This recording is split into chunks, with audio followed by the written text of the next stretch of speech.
Now, with the fact that they live in the so-called developed part of the world and enjoy privileges that the rest of us can only aspire for wasn't enough, the NRI community has another reason to gloat. Indian real estate developers are literally rolling out the red carpet for this lucrative segment, offering deals and benefits which are not offered to the Indian home buyer. Nikhil Narayan Sivadas joins us with this behind-the-scenes report.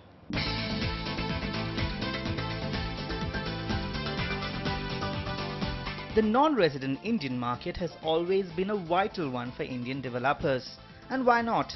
The segment forms up to 25 to 30% of their consumer base and is an important source of funds. This has led to a number of developers scrambling to increase their presence in markets such as Singapore, the USA and the Middle East. Multiple developers who've set up offices in UAE specifically, or maybe they've set up offices in US or in Singapore, primarily keeping in mind the sizable customer base today currently is basically being catered well. They're not only sales, they're also post-sale service. Close to 20 to 25% of our business today comes from overseas markets, which is really ramped up from the earlier 8% which we had 3 or 4 years ago. The rush to increase their exposure has resulted in developers altering their sales and marketing techniques in favor of NRIs. One side effect of this has been developers offering steep discounts which are not available to the Indian home buyer. It could be anywhere from 200 to 800 rupees depending on the project, depending on the stage of the project, whether it's in a pre-launch or whether it's right now under construction. So it all depends on that. While no developer would go on record about the discounts they offer, data gathered by NDTV from industry sources indicated that top developers such as Lodha, Rajesh Life Spaces and Omkar are among those offering discounts of anywhere between 5 to 20% to NRIs, with the steepest discounts reserved for luxury and super luxury projects.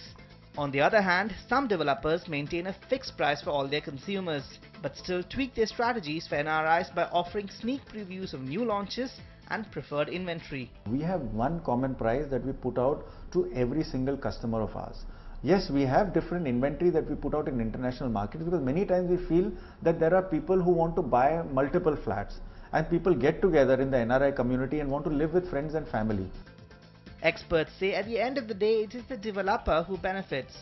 For one, many consider it easier to deal with NRIs, and more importantly, it allows developers to secure funding for their projects. If I were to talk in terms of closure rates, you could close out of 10 NRI clients as compared to maybe 1 or 2 out of 10, amongst the local clients. Most often we've seen NRIs are being looked at by developers specifically for their funding needs.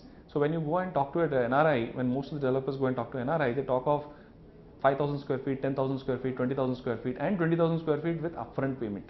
So there is no staggered payment there. So for NRIs with money to spare, there are good deals to be made in the Indian real estate market. And if you couple this with the depreciating Indian rupee, it seems clear that NRI interest in the region is only set to grow. From Mumbai, Nikhil Narayan Sivadas, NDTV. Samir, you heard that NRI is getting a better price. What's the logic behind this? Do you think this is really happening? Well, the logic behind this right now is simple, that developers are adopting all types of good marketing strategies to be able to sell their existing stock. The inventory is fairly high in most of the cities, as we all know now. So I think as many selling strategies that can be evolved and marketed and attracted to, especially for the NRIs, is very welcome. NRIs will get a better rate. They're already getting a huge advantage on the dollar-rupee currency issue, which is dollars just getting stronger and stronger. So I think it's just another marketing strategy to get sales going. Okay, survival of the fittest, and developers actually employing such smart selling strategies to actually tide with the slowdown.